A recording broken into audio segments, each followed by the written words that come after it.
Welcome to Makers International, a podcast of makers from around the world, talking with makers from around the world. Here's Jamie Page, Steve Twidell, Chris Cute, and now your host, Richard Morley. Hello. Oh my goodness, what have we here? Good morning, good afternoon, good evening, good night, good time, whatever time it is, wherever you're listening. Join with me, as always, Mr. Chris Cute. How you doing? Mr. Steve Twidell. Good Sunday to you.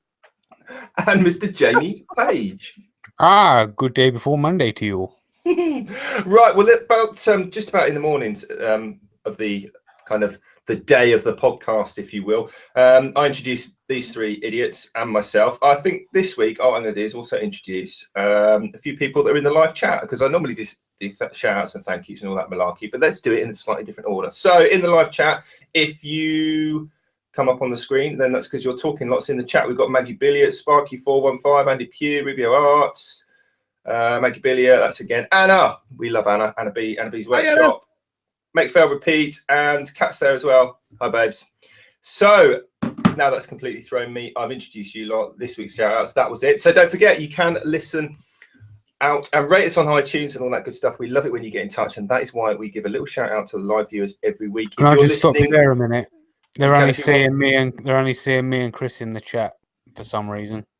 They're only seeing you, or they're only me and Chris are highlighted.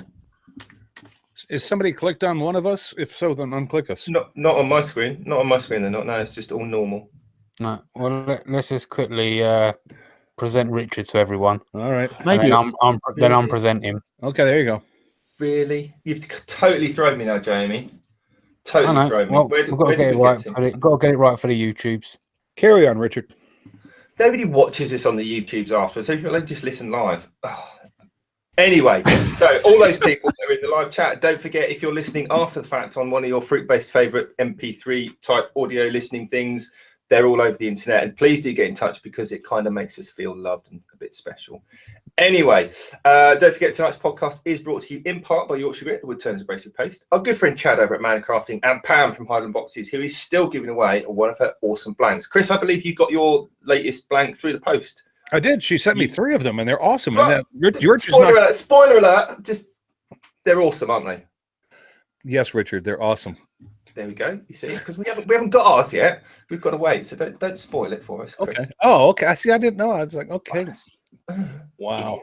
Anyway, if you want to find out more about all those cool things that are being put up for giveaways, etc., you can find out more about that on our website, makersinternationalpodcast.com. /. There you go, Jamie. Sponsors, because Jamie puts out all the information like that on the website pretty much like when he feels like it, I think, but hopefully in a timely fashion. Chris, do we have any random listener questions for the week? Oh, yes, we do. Yes, we do. And this one is actually from a while ago, so sorry, I forgot who asked it. By the way, for those of you that are listening, please post your questions to us on like, I don't care where. At Wednesday's YouTube release would be great, or on our Facebook page, because honestly, if you don't, and we end up with no questions from you, then it's going to be like impossible for us to ever get Richard to shut the hell up. So, I mean, he's just going to ramble. Doing yourselves a favor. Really, you'll be doing yourselves a favor just by asking us what type of tissue we use, because if not, he'll just ramble on and on. And as you know, that's not good for anyone. Anyway, so yes, please get in touch with us. And if you have questions, we don't care what they are. Just please ask them, because it makes a nice segue from Richard. Anyway, the question I had, and I honestly didn't write down who asked us this, and it was asked to us a while ago, and I don't know if it was a he or she, honestly, but the question was, gentlemen, have you ever finished a project and had it come out exactly as you pictured it, without flaws, and exactly to the size and shape that you wanted? Have you ever done a project and have it come out exactly how you pictured it, without any flaws, and coming out to mean the exact size and shape and everything else that you initially wanted it to be before you even started making it? I guess that's the question. They want to know if any of you are perfect. At least once. And do you know what? Even even them scroll saw pictures with them patterns, you're following a pattern perfectly. And even with them intricate designs, sometimes you're going to get them lines that are so thin, and you're going to get some sort of blowout where the plywood just decides, I'm not going to stay together at that point. So you kind of have to decide, right, you're going to have to go a little bit thicker because the line's just too thin, or like I say, it may blow out at that point. So you just kind of have to adapt the pattern to your own needs. You know, a prime example, when I was doing a demo for Record Power at Kempton Park, I was doing a horse picture because it was a race course, so it's a perfect picture. And as I was doing a real fine detail part of the picture, a lady kind of leant over and kind of burped in my face. Oh, God. And the whole front main just went. Did go all like windswept. Yeah, so if you look at the original picture, now Mike done exactly the same picture. You see all Mike's one has kind of like got a nice flowing mane. Mine's just got a great big chunk out the middle of it. That's where she burped in my face because I was like, huh! And I was like, So even your project was telling that lady she needs a Tic Tac. basically, yeah. But to other people, like, they wouldn't have known no difference unless I pointed it out to them. But me, I know that there's faults. Like that, there's more than one fault. But yeah, What about you, Steve? There's faults all over them. So, what about you, Steve? I mean, have you ever gone up to the lathe and actually turned something and had it come out to be exactly what you wanted it to be? Okay, first of all, I am here. Everybody thinks that I'm not here. And if you were to look on YouTube, there is no thumbnails at the bottom, and it's all skewed and squiffy. So no one can see any of us except for when we speak. So that's why everyone's confused. Hopefully they can see me now. I'm here. Hello. But no, never, because I never plan anything to be anything before I start, if that makes sense. I approach the lathe with, right, I'm going to make something. It's going to be roughly this shape, but let's see what the wood tells me it's going to be. So no, I don't plan anything. There has been projects that I've done, like the one and only scroll saw project I've done. That came out kind of what I wanted to do. But yeah, like Jamie said, I was using rubbish plywood and it just fell to bits in places. So I had to just adapt and overcome. But I don't really do flat work and stuff like that where I have to be exact or precise. So no, lathe work from a log is just what it is. Richard, what about you? I mean, I think probably yes, in terms of I've been out to make whatever it was and it's turned out to be whatever it was I was trying to make in the first place. But it depends on how far. I'm a big believer in tolerances. So like the bit where you say, you know, the same shape or size that you made it, you know, if it's got to be exactly a foot square, say, then yeah, I've probably done it relatively so it fitted in the space or something like that.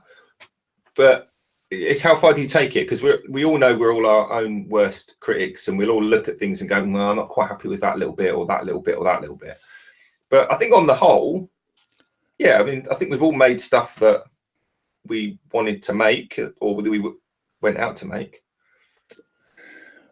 Yeah, I mean, I've never done anything myself. I mean, because I mean, we all do work differently, don't we? I mean, we all.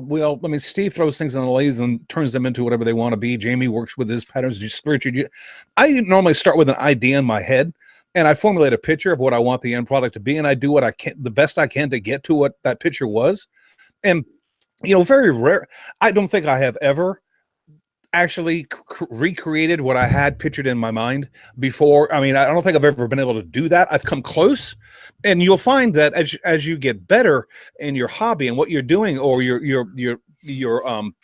your craft, as you get better, you'll start nitpicking finer and finer things. Just like Richard said, we're our own worst critics, and so I may be able to build a beautiful dining table, and I'll go, oh, but there's that little gap right there at the corner. But that's the whole point of why you get out there and do things, and you do them over and over and over again, because the big complaints you have, the first time I did this, it was that wide gap. Now I've just got that little one.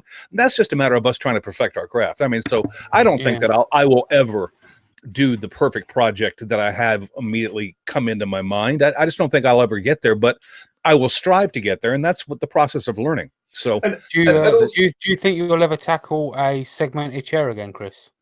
Yeah, as a matter of fact, Jamie, I will not give up on that project. I still have some of the pieces, not all of them, because I've reused some of the stuff that I had. But I will do that because I've got a lot of scrap wood laying around my shop. Actually, my next video, we can talk about this later when we get into the topic.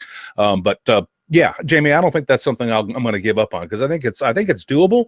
I just obviously, as you know, I tried it and I hated the way it was coming out, so I stopped because I thought it was rubbish. Looked like a first year 10th grader student actually decided to put something together, and I went, okay, this is just not going to cut it. So yeah. Anyway, yeah. So that answers that. I think the difference between a hobbyist and a professional too is the fact that a hobbyist has more time to fix their mistakes too. Right. So you can get, it's very rare that you're really going to be worrying about it being absolutely perfect because you've got time to fix any little blemishes or faults that you might get along the way. It's just getting from A to B and ending up with something when you're a hobbyist, I think, rather than this has to be perfect first time so I can make money on it. So here's a question then. What kind of person would be a bigger critic than a hobbyist or a professional? Customer. The customer, yeah. Yeah, their customer. Yeah, that's the difference. No one is there to critique us other than ourselves. And also, I think the kind of the hobbyist or the sort of I don't want to pigeonhole people, but the sort of person who goes to craft fairs to kind of fund their hobby. I'm not saying they're a crafter. I'm not saying they're a hobbyist or not a professional or am a professional, but there are people that enjoy making things and they use selling at craft fairs to fund their hobby. Yeah, I'll leave it at that. You can pick your own pigeonhole or label, but that sort of person, I think the advantage that they have is they have like, I've made this and this is for sale for X amount of currency, and then someone comes along and goes, I like that, here's X amount of currency, and they go away happy. Whereas if somebody comes in and goes, I want you to make me something that looks like this, and you make something that looks like that, they can go, I'm paying for this. I'm not quite happy with, if it had been it's the chicken and egg thing. If the chicken comes first, the guy goes away happy because he's got a chicken. But if the egg comes first and it grows into a chicken, they're like, don't really quite like it. I'm not exactly pleased with it. Do you know what I mean? There's a potential for more stress and hiccups. Yeah, that makes a lot of sense because the customer, if the customer is paying for you to create something that they have in their mind, then they're going to become critical if what they think they're getting isn't exactly what you're delivering. So yeah, I can see that happening. But I think the basis of the question, Richard, is that even as a professional, you may finish something and you may go to a customer's home and do a remodel job on their home, and they may go, oh, this is just fantastic. And then you may walk away from the job knowing that part wasn't quite right and that wasn't quite right. But, the customer's happy, so I'm not going to worry about it. But so we are our own self-critics to a certain extent. It's just that if you're a professional and the customer's happy, then you're happy. I mean, that's all that really matters at that point in time. Mm-hmm. Yeah. And on the flip side, when you buy certain items that should be perfect, it's quite often not from furniture companies and such like. So, do you lose that ability to deal with slight imperfections when you're trying to make money on items as well? Yeah. Well, today's the title of today's podcast is very apropos because we have a lot of irons in the we came up with the idea of this show just as a simple conversation about letting people know what we were doing and getting you guys involved and then it just has evolved into all sorts of other little things that we need to get out there. So we got some business we need to take care of. And Steve, briefly, and this is important, especially, I know we spent the last 2 weeks talking about Maker Central, but I mean, it's coming up this weekend. So there's even more stuff that we need to cover real quick. And Steve, you had something that, because a lot of people have contacted you wanting to help and blah, blah, blah. And there's something you wanted to mention about that. Go ahead. Yeah, well, it's typical maker community syndrome. If I'm honest, there is an awful lot of people out there that have got in touch with me, and I've heard on live feeds and all that kind of stuff saying that they'd like to help with the setup or when we arrive at Maker Central. You know, they want to arrive there on the Friday. They're going to have some spare time before everyone arrives. Can they help? And although we really appreciate people offering the help, we can't say yes because we can't accept their help because the NEC have very strict guidelines when it comes to setting up the booths and the stalls and stuff like that. Do they? We Oh, my yeah, life. we are given a time slot. We have to literally get in, set up our stuff, and get out. Each of us three, because unfortunately we're not going to have our fourth, but the three of us and anybody else that we have actually sent the details into Maker Central saying these people are going to be helping us. Anyone else is not going to get a pass. We'll all get a numbered pass, an entry stamp as well. We'll get a different coloured wristband saying that we're a trade or a demonstrator or whatever, and we will be allowed in and out to set up. Anybody without those details are just going to be sent on their way on your bike. You're not on, your name's not on the list, you're not coming in, and they are really strict because of security guidelines. There is real strict guidelines, and obviously you can understand when you've got 7,000-8,000 people coming through the doors of a show, they don't want to suddenly come across a little package that's been put down, which is a rucksack that someone was helping that wasn't part of the team has put down, that's got their lunch in it, and all of a sudden a security man sees this little package and none of the team that's there setting up knows what it is. All of a sudden Maker Central shut down and everyone's cleared out on an alert. So right. It's for that reason that although we say thank you, but no thank you, we can't accept. Okay, that makes well, you know what, that makes sense. Yeah. I mean, I understand people in the community wanted to help and, you know, be a part of and getting involved, and that's, God love you for it. But it just, unfortunately, what you're saying is it can't happen, even if we wanted them to, we couldn't do it. Mm-hmm. All right, awesome. Well, that also leads us into something else we didn't plan for, which was we have a giveaway to do today to somebody who may be on the fence about coming or perhaps couldn't afford tickets to Maker Central. Who wants to cover that? Stephen, is that you again? I think it probably is. I can't talk about that because I was watching the telly when you guys were discussing it, so I have absolutely no idea what you're talking about.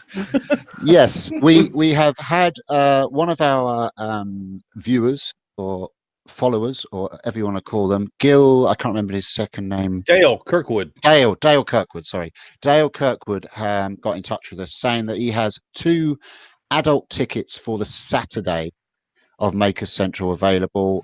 He had friends that were going to be coming that are no longer going to be able to go, and he has donated the tickets to us to do a giveaway tonight. So anyone that's looking for 2 Saturday tickets for adults, we will be doing a giveaway to give them away, and what will happen is the winner will then be have we got the tickets now? I think Jamie. So we're handling all that. Yeah, we'll just email the tickets to the winner of said competition. When we do that, I don't know, when do you want to do it?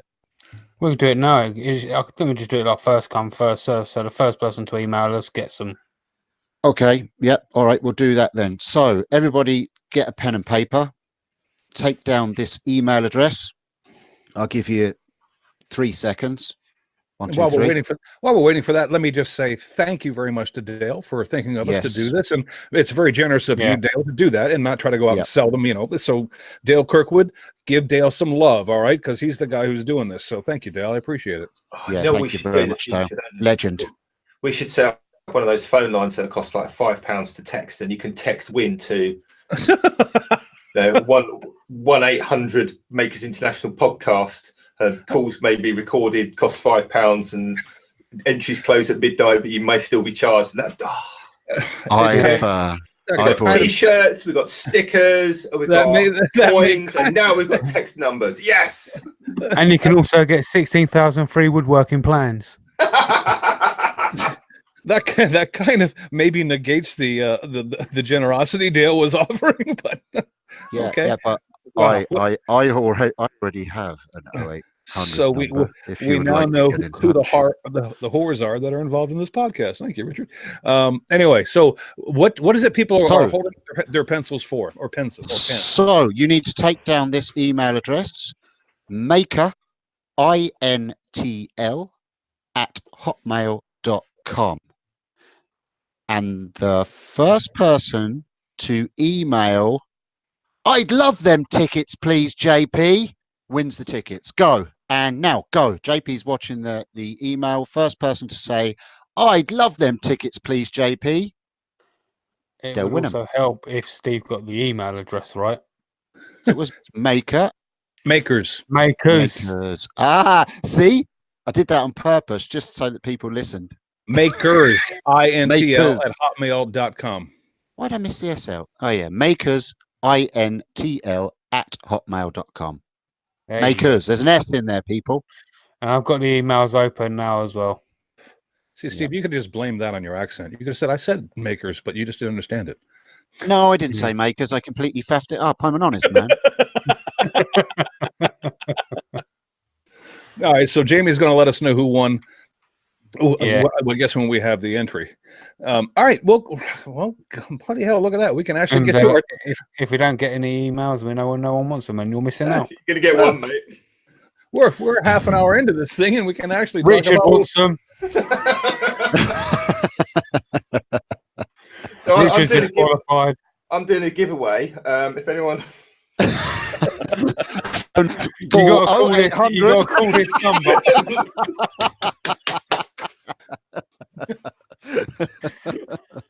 Oh Lord! You gotta be subscribed to my channel. Quality. Hey, but gotta have fingers in all the pies, guys. Gotta have fingers in all the pies. Well, yeah, we'll go ahead and set up that freaking, that phone number there, Richard. I mean, what the hell are you? 1-800 podcast. Oh man. Oh dear. Oh God. Anyway, so if you happen to be the winner of those, and even if you don't win them, then send some love Dale's way. Dale Kirkwood. Yeah. Thank you, brother. That was very generous of you.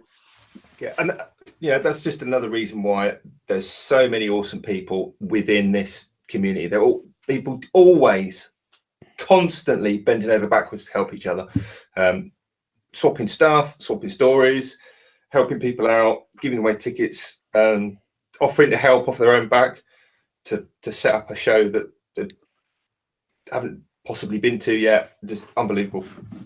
Absolutely unbelievable. So what is everybody up to at the moment? Well, this is the irons in the fire type thing. It's like, I think, let me first ask you guys, Richard. I mean, this is the essence to what we're talking about today. Jamie, Steve, Richard, how many projects do you typically have going on at once? Because this is what we're talking about. Because a lot of people in the community always have like 3 or 4 things happening at once that they're actually working on, physically working on.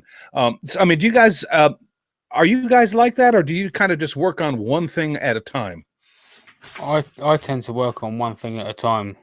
Sometimes I go through phases where I can put out 4 videos in 4 days, and I have done in the past.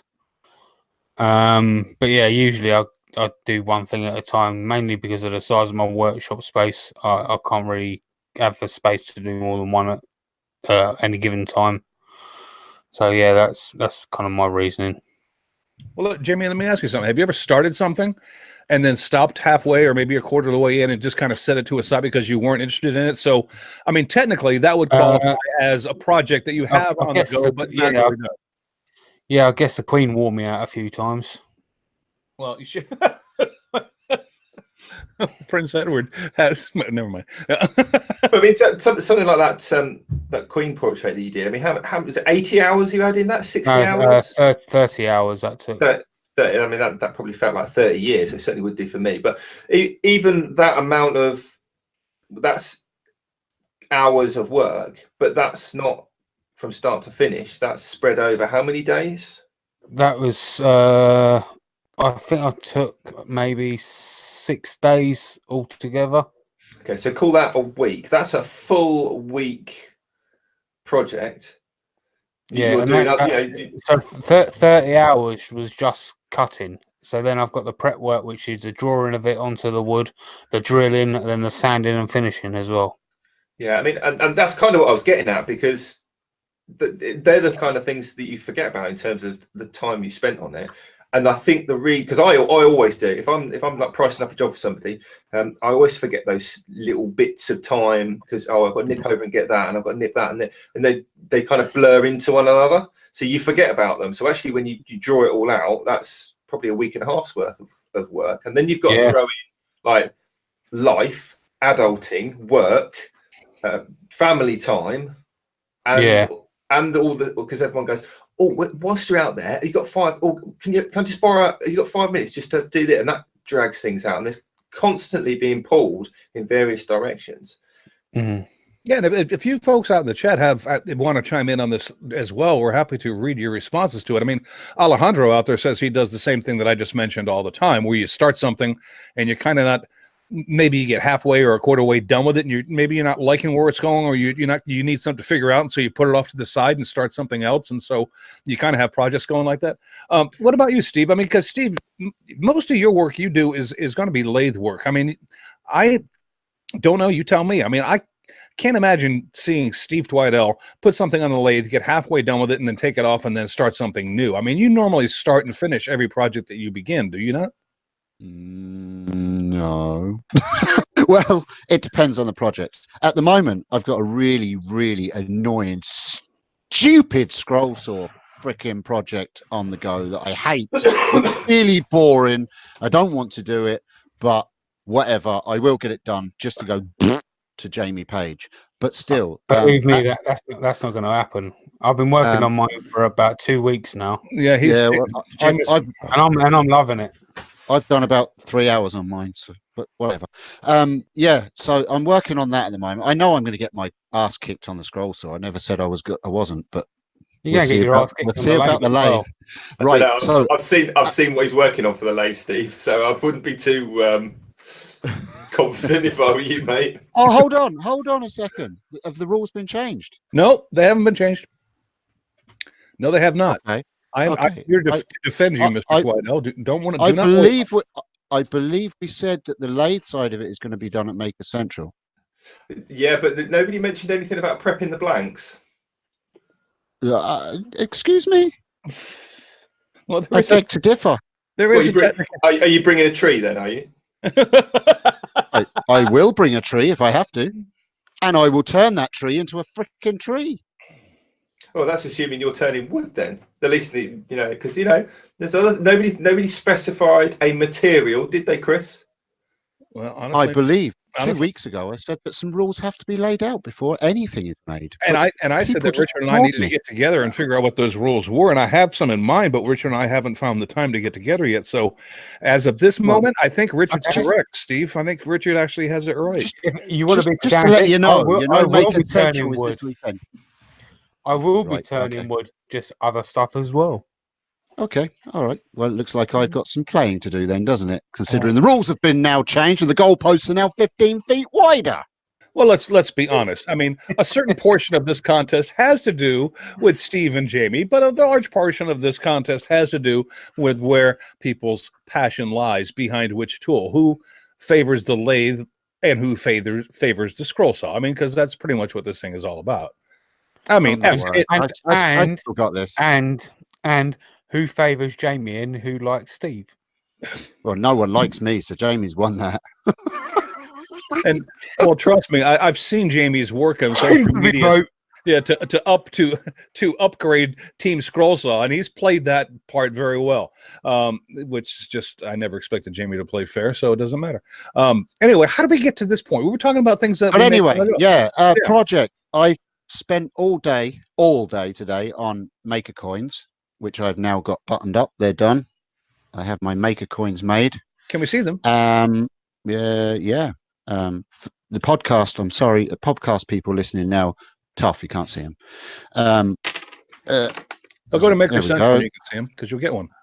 So there you go. There's I don't know if you can make out the.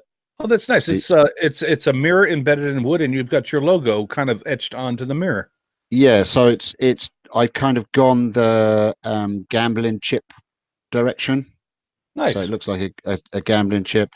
So it's a mirror with lasered Temple Boy turn-ins on the mirror, and then on the back it's got my normal forking bananas I love.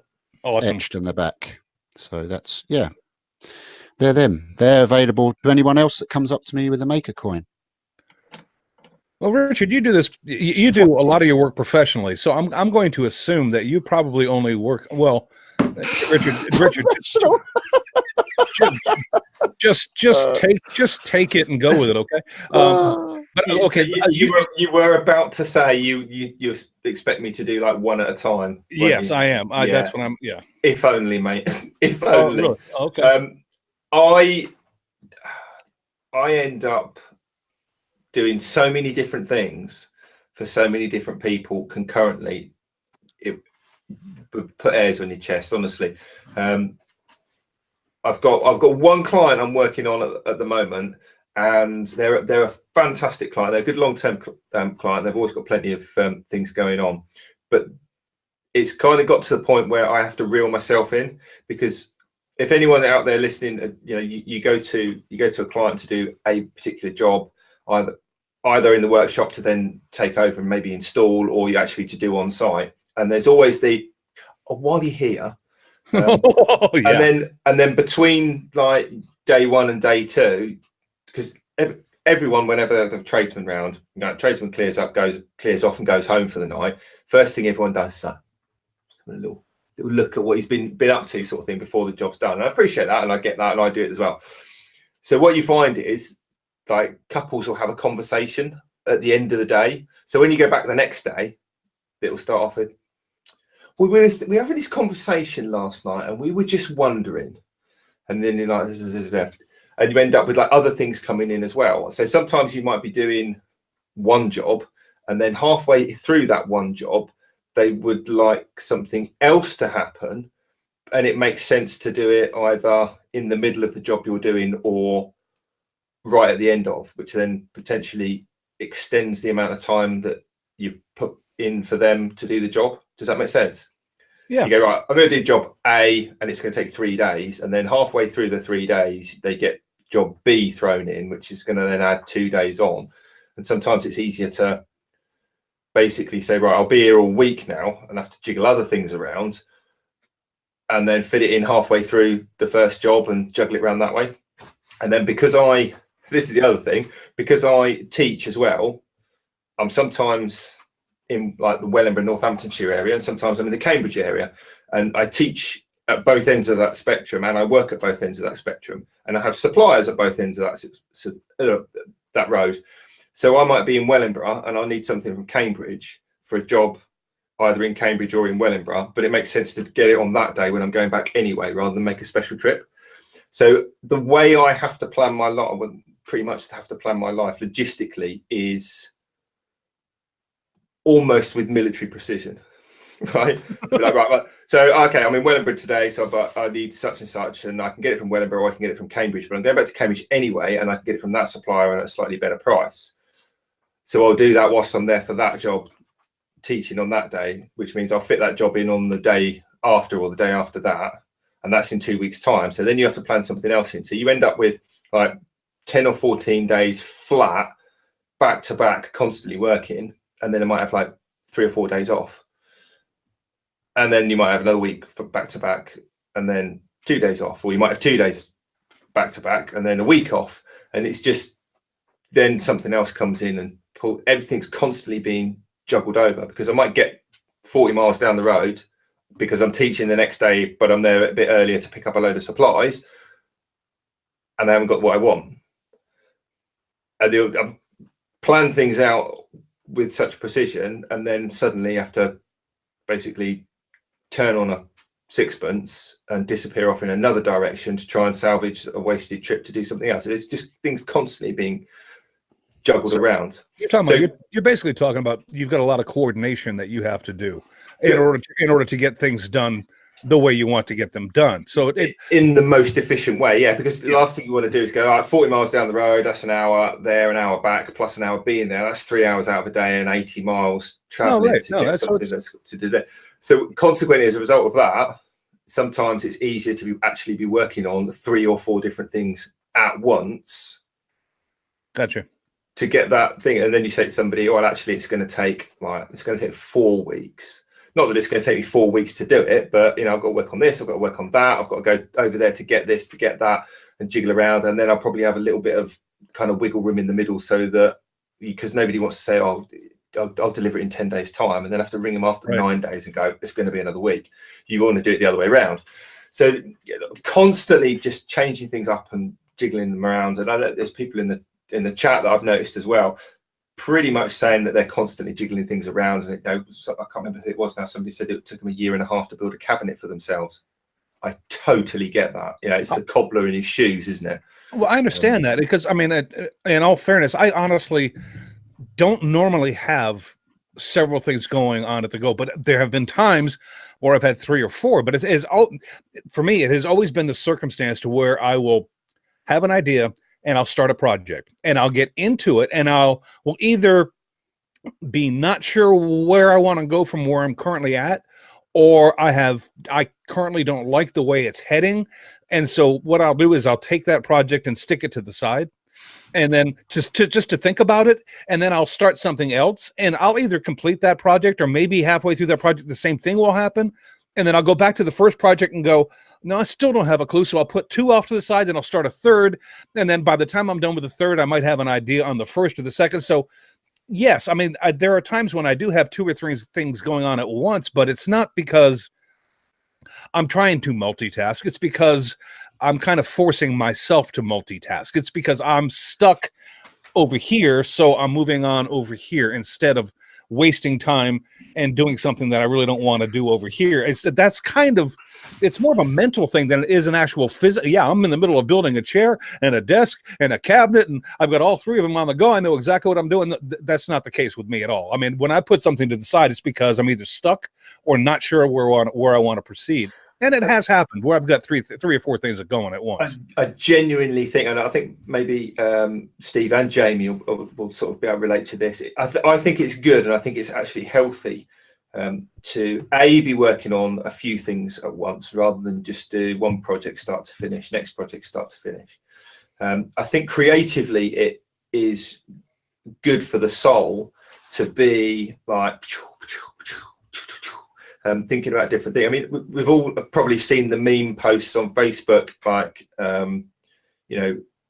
me when I'm in the middle of a project and like the tunnel vision, and then, oh, shiny, there's squirrel, and off to looking for something else because we get bored of the project we're working on and we want then really excited about the next project. So I think creatively it's good to have several things on the go, but also for the boredom factor, when you kind of get stuck on something and it starts to become a grind, personally, and I'm sure other people find this the same, and actually this was kind of aimed at you, Jamie, with the scroll sawing. I'm not digging at scroll sawing from this point of view, but because it takes such a long time, I certainly do. I'm just like, I'm sick of this. And when I'm sick of it, I start to care less about it. And when I start to care less about it, I'm like, yeah, that'll do. And so the quality goes kind of with the will to do it, if that makes sense. That's actually not bad advice, because what you're saying is when you get to a point in a project where something is all of a sudden becoming tedious for you, it's better just to set it aside and come back another day with a fresh look at it. Absolutely. The only thing with scroll sawing is when it's lots and lots of detail and you've spent 6 hours doing it and you've only done a little portion like this, then it becomes disheartening. Yeah. But after I don't think I can ever say it gets boring. It's only when you lift it up and think, oh God, is that all I've done? But I can't ever say for me personally it's ever gotten boring. I think when working on a lathe, I think my mood changes with the quality or the condition the condition the blank is in. Yeah, the way the project's going for you. Yeah. Yeah. If I put a raw log on a lathe, and as I'm turning it, there's some amazing beauty coming out of it in the grain or whatever, and then all of a sudden cracks and checks start appearing, and I'm trying to chase the integrity of the wood by filling it with super glue and then turning it, then filling it again, waiting for it to dry, then turning it again. If I'm continually chasing the piece of wood, and I'm slowly watching this beautiful piece of wood slowly disappear in front of me, that's at the point where I say, do you know what? Screw you, and it comes off the lathe and it gets thrown into the firebox, because it's not going to turn out ever what I envisioned it was going to turn out to be once I'd seen the grain. Nothing I do to this is going to please me. It's going to fix it. So the end goal is not worth the amount of work that you are asking me to put into you. Do you think when you're turning and all of a sudden cracks and that starting to appear, it's kind of the log talking to you and saying, "I don't want to be a bloody banana"? Yeah, it could be. Well, that's a good. Maybe if I was into resin and all that kind of thing, maybe I would put that piece of wood that is cracking and checking in front of me to the side and say, I will fill that with resin and do something with that at a later date. But because I'm restricted on certain materials that I can get, I think maybe some of the wood that I turn end up being wasted, because they're going to take an awful lot of messing and shite hawking to get to the banana. How many and you got to be honest, guys, all right? No putting on airs here. Seriously, how many of the projects that you have started have actually ended up warming you up in a fireplace? Because I don't mind. I will be the first to confess. I probably succeed about as often as I fail when I'm working on a project, and I will never finish a project that I don't like. I will simply get it out of mind, out of sight, and it will become an outdoor fire for me during the evening one night. So when I'm sitting on my back porch and having a beer, it's going to be a light in the wind at that point in time. I don't like giving up on projects, but when I say that, what I mean is I don't like giving up on ideas. I don't mind giving up on an actual project that I'm in the middle of making because I think it sucks. But I don't like giving up on the idea I had that set me forth to make that project. And so I have no problem taking a project I'm halfway done with, looking at it and going, I freaking hate this, and then making a warm fire out of it. That doesn't bother me at all. And I don't know about you guys, but how many times have you done that yourself? I've done it a couple of times. There was one time in particular that it involved probably about 16 ounces of glow-in-the-dark blue resin, which ended up being in a fire. Wow, that's expensive too. Yeah, it was, and it also landed all over the kitchen, and my kitchen floor still glows blue.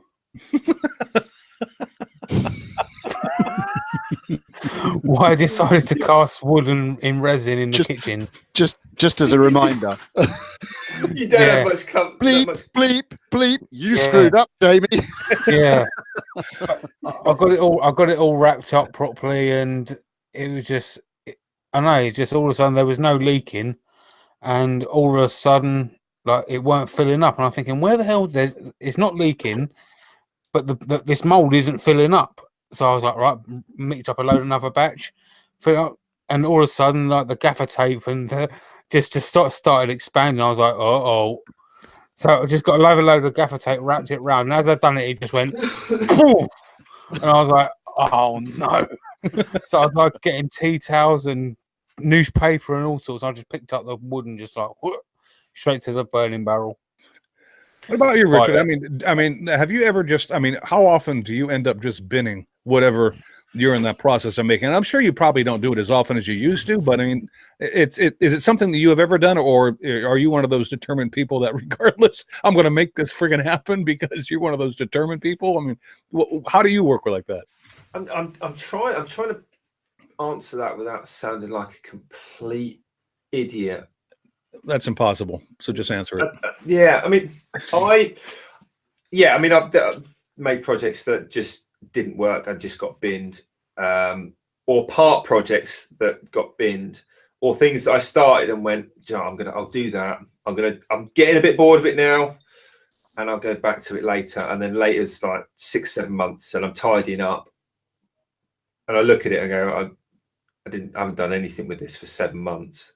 It's taken the space in which it takes up is now more valuable than and then I'll just bin it. Right. But segmented files. No, do you know what I've got? No, that's here. Look. Well, here's another question while he's looking. I just literally got it there. I actually did. I needed to do some stuff on the bottom of that, and that was done. There was another. In fact, actually reminded me that's Hornbeam, and I tried to make a cake stand. You know, like for cupcakes with a big plate at the bottom, and then a spindle, and then a smaller one halfway up, and then one at the top for like afternoon tea for tea cakes and sandwiches on the lawn. Right. Yeah. Okay. I tried to make one of those, and it warped, and it was in the other workshop for years, probably 5 years, and I brought it back here with the intention of remounting it and chewing it back up, and that was here for a couple of years, and then that was burnt last winter. But I'm trying to get honestly, I'm trying to get much better at not being such a kind of letting go at things and just going that I'll get something nice, like a nice bit of wood or a nice blank or whatever it is, and I'll be like, I've got to wait for the project. We all do it. I'm sure Steve and Jamie have probably got really nice. In fact, you, Chris, bound to have really nice exotic blanks in there, and you're like, well, just wait. I'll get that. I don't know what I'm going to make from it, but I'm going to get that. And then you're precious about it. I'm genuinely trying to be less precious about stuff. Well, you know what? I will admit this. It's a lot easier for me to burn pine and plywood than it is to throw a piece of walnut in a fire.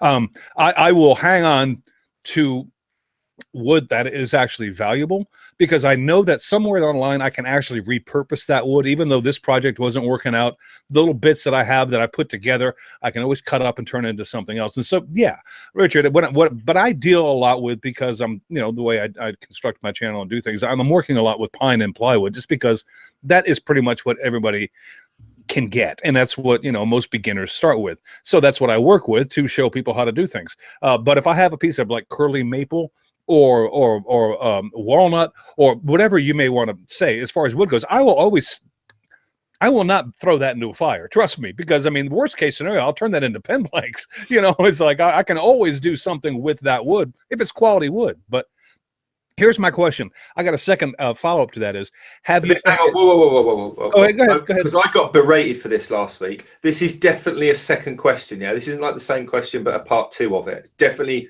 question 2. And I didn't answer the first part either. Well, then Steve, answer the first part. Answer the first part. I don't know if I want to now. I'm not playing this game. Twidell, speak now or forever STFU. You're already on thin ice tonight, Steve, because you messed up the show. So behave. Oh, whatever.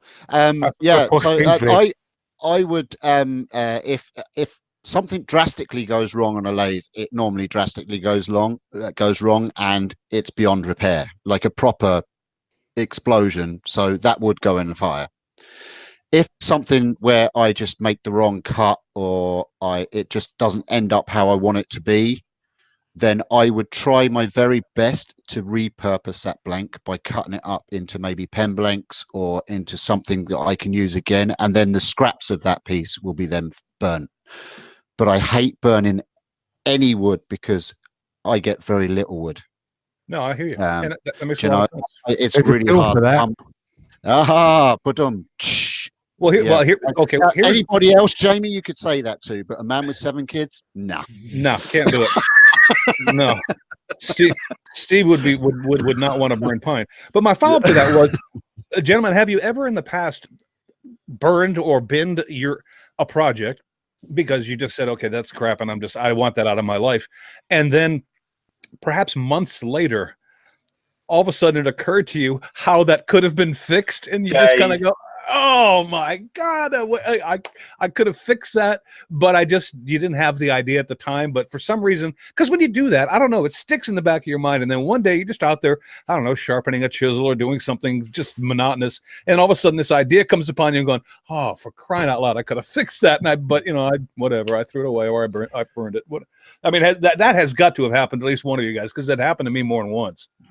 It actually happened to me about 2 days ago, and it was about 2 days afterwards, because, and I'll tell you the story. You know these leather mugs that I made a little while ago?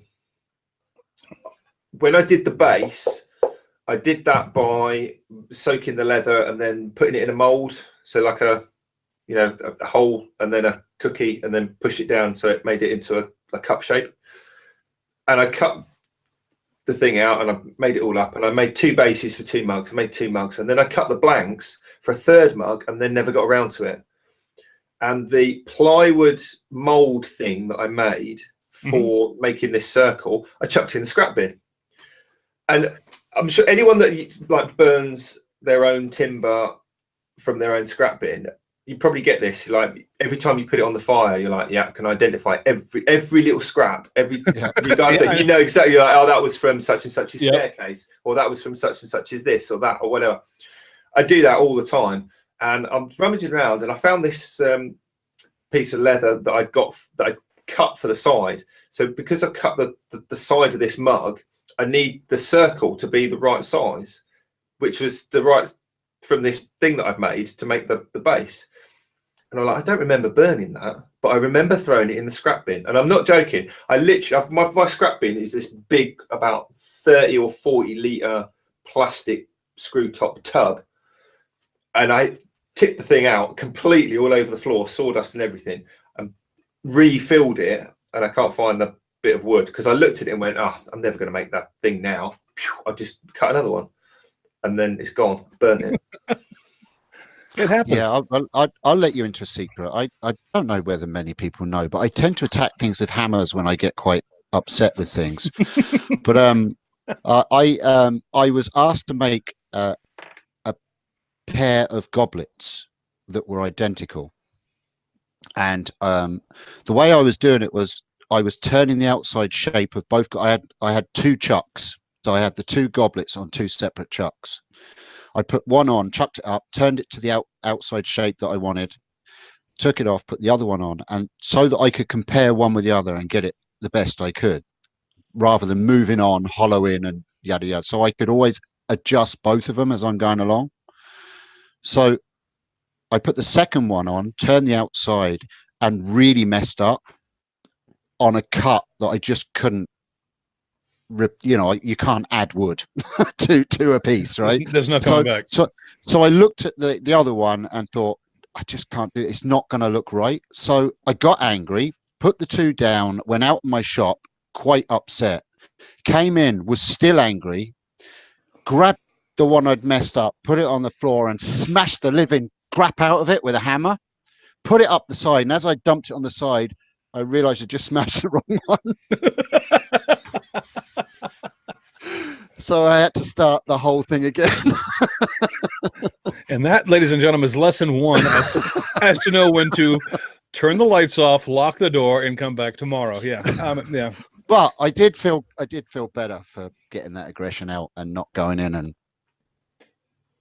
getting that aggression out. I hear you. I don't want to say I've been there, but I can relate. Anyway. Wow. Yes. Well, boys, I think we're running down low on time. But Jamie, did you have anything you wanted to say about that?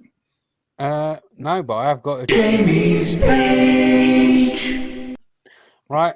So first things first. I'm quickly going to mention something about Maker Central again. Now, Caitlin, who's out in the chat, I'm sure you've all heard of her, Caitlin the Cat. She's got a YouTube channel. Yep. She's just been announced as a demoer of the Easy Wood booth. Awesome. So, well done, yeah. Caitlin. She was one of my shout outs, I think. Yeah, very much well done. So yeah, make sure you go and subscribe to her channel and go over and say hi to her at the booth. There's that. Also, I'll put out a video about where I'll be where I'm going to be and what I'm going to be doing and all that sort of stuff. And I made a bowl thing.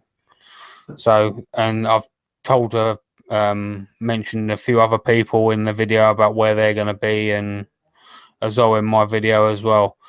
But going on to my shout out afterwards, my shout out goes to a guy called Aidan Hines. He's got Aidan Hines Sculpture Studios.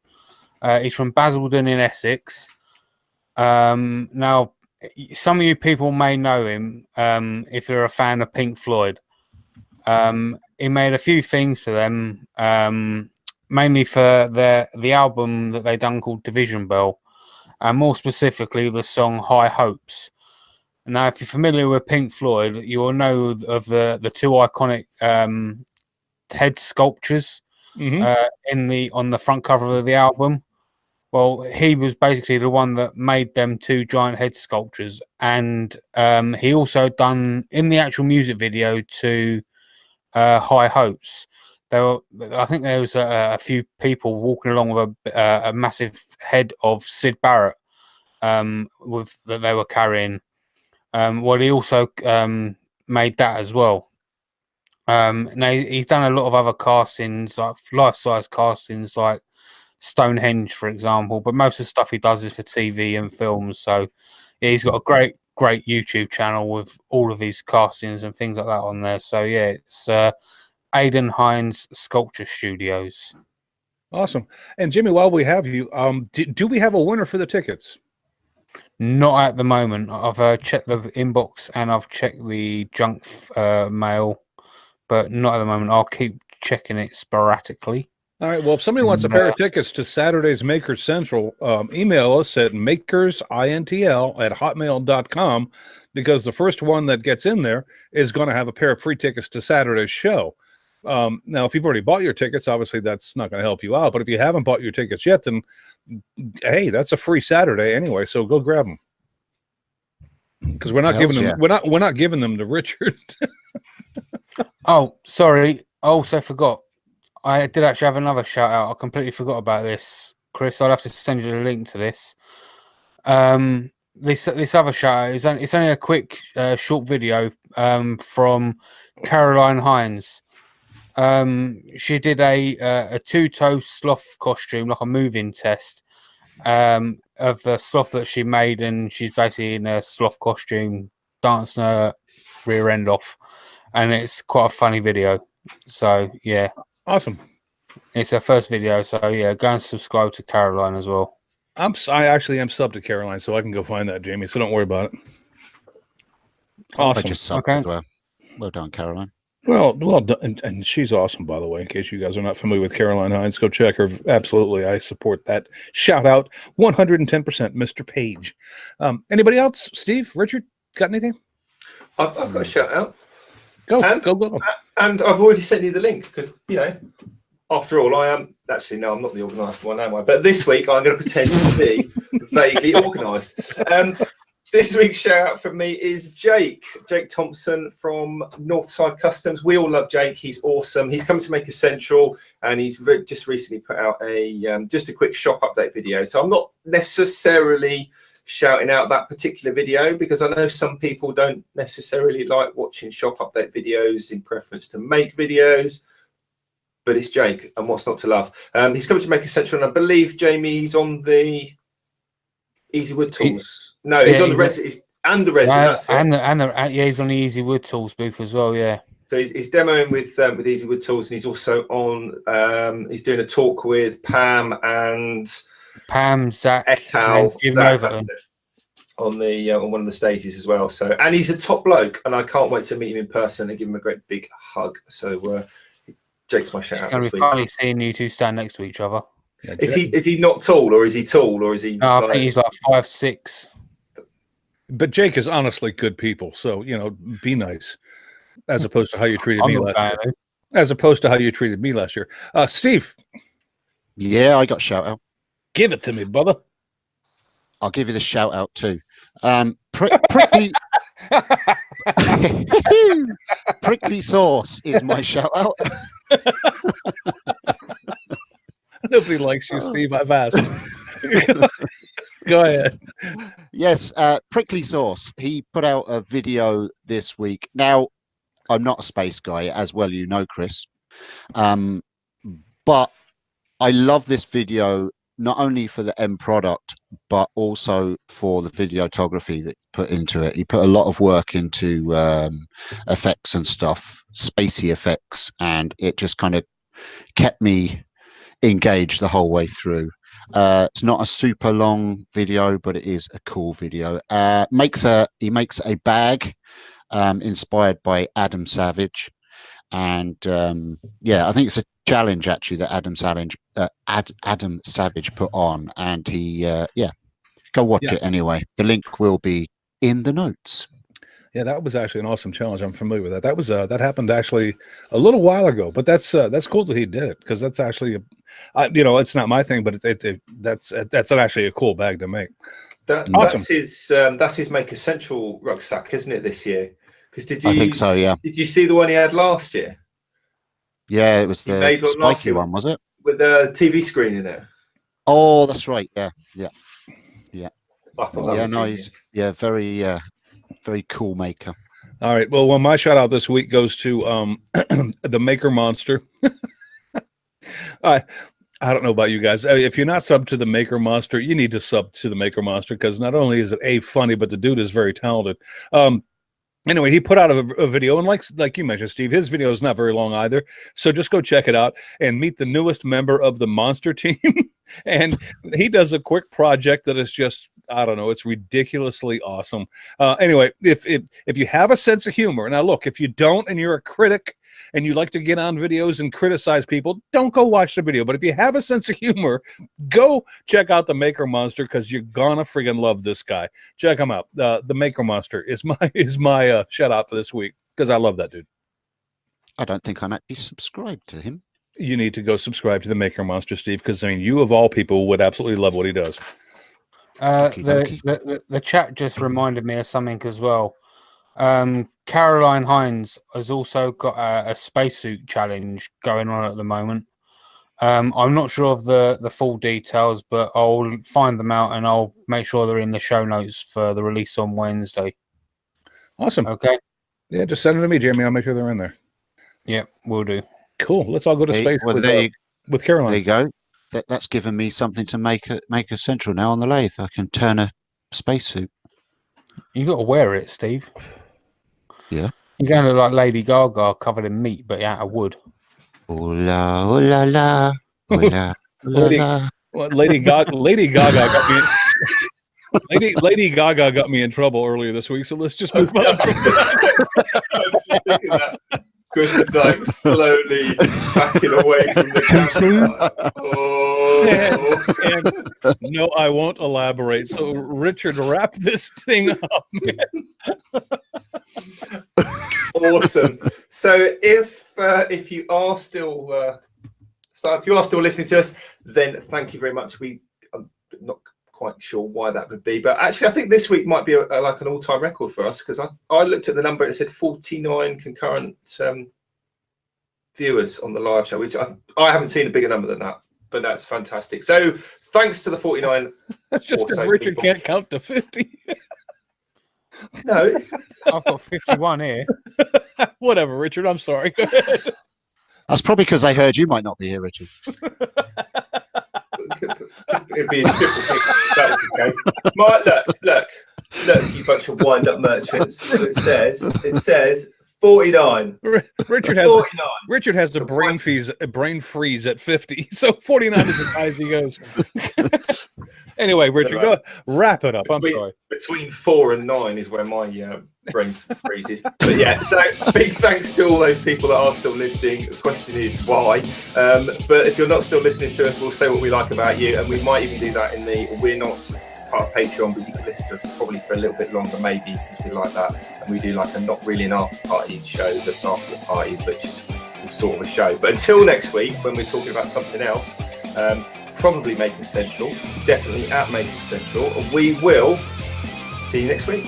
Literally next week, if you're at Making Central, because we'll be there, won't we, Chris? You'll hopefully be live from the Hilton lobby. So next week, live from Maker Central 2019, those 3 lads that you're looking at right there will be live from there, and I'll be sitting here hoping that the audio is good this time. But until then, you guys have a great week. I'll talk to you later. See you later, everybody. Mine's a Guinness.